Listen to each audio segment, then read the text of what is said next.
Halo semuanya, balik lagi bareng gue Joy dari Daily Respawn. Dan hari ini gue mau ngebahas satu fenomena yang mungkin kerasa familiar banget buat lu. Dan jujur gue juga ngalamin. Yaitu kenapa sih banyak banget gamer yang bisa nyangkut lama banget di satu game aja. Padahal gamenya sendiri udah tamat, ceritanya kita juga udah hatam, endingnya pun kita udah tahu. Bahkan kadang sampai hafal dialog-dialognya. Tapi tetap aja dimainin terus, gak ada bosen-bosennya. Di era sekarang, dimana pilihan game yang banyak banget, harusnya logikanya kita jadi gampang pindah-pindah game dong. Tapi faktanya banyak dari kita yang justru malah stay di satu game yang itu-itu aja. Bahkan bisa sampai ratusan jam. Dan hari ini kita akan bahas kenapa hal itu bisa kejadian. Jujur aja buat gue sendiri, ada beberapa game yang kayak jadi rumah digital buat gue. Contohnya Red Dead Redemption 2. Gue udah tamat semua ending, udah ngelarin semua misi, tapi tetap aja endingnya balik ke sana. Kadang cuma buat naik kuda pelan-pelan sambil dengerin ambience-nya. Atau cuma duduk di api unggun dan nikmatin ketenangan yang game lain jarang kasih. Ini bukan lagi soal gameplay atau tantangan, tapi soal perasaan aman dan familiar.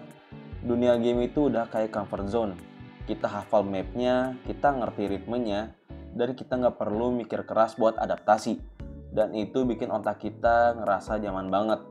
Psikolog game Dr. Rachel Kaur pernah bilang, manusia cenderung kembali ke media yang udah familiar karena itu bikin stabil secara emosional.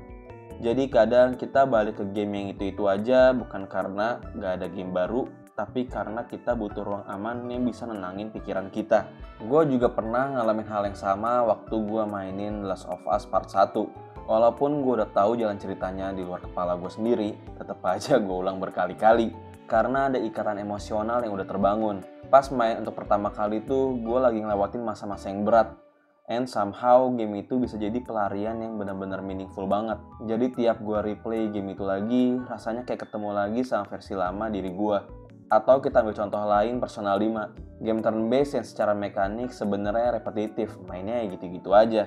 Tapi ya gue tetap mainin terus. Karena apa? Karena atmosfernya, karakternya, dan relasi yang lu bangun di game itu punya rasa yang susah buat dijelasin. Rasanya tuh kayak nostalgia, tapi bukan nostalgia doang. Kalau lo main game kayak Zelda Tears of the Kingdom atau The Witcher 3, lu pasti ngerti kenapa susah banget buat ngelepasin game-game itu. Bukan karena belum tamat, tapi karena setiap kali lu main lagi, selalu ada hal baru yang bisa lu explore.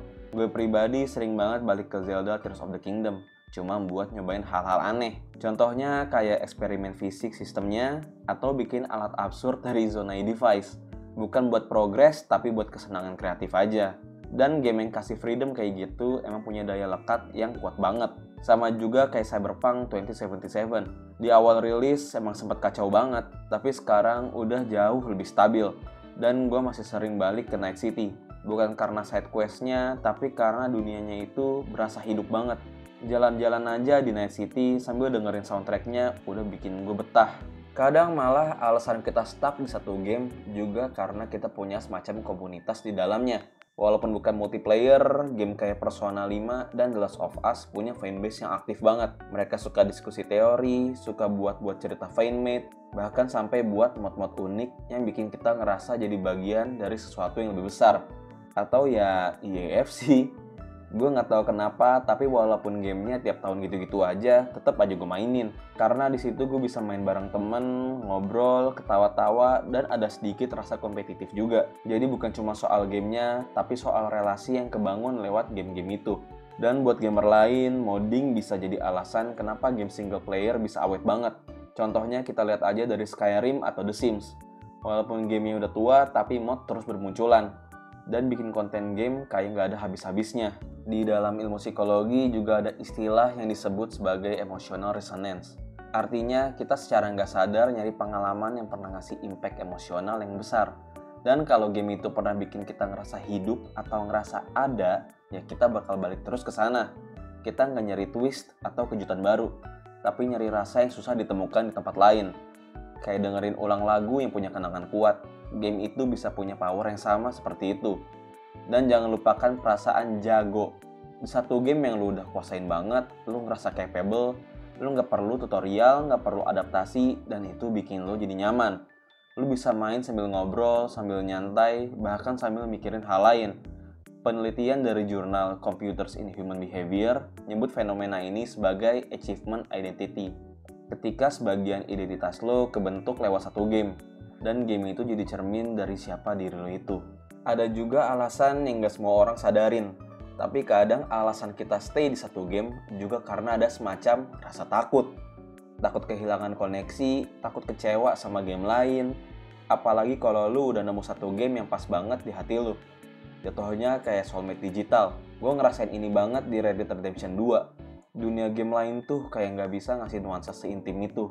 Dan gue takut kalau pindah ke game lain, feel-nya nggak bakal sekuat itu. Jadi akhirnya gue balik lagi ke Red Dead Redemption 2 lagi dan lagi. Atau bahkan ada rasa guilt yang aneh. Kayak lo ngerasa ninggalin game yang udah nemenin lo sekian lama.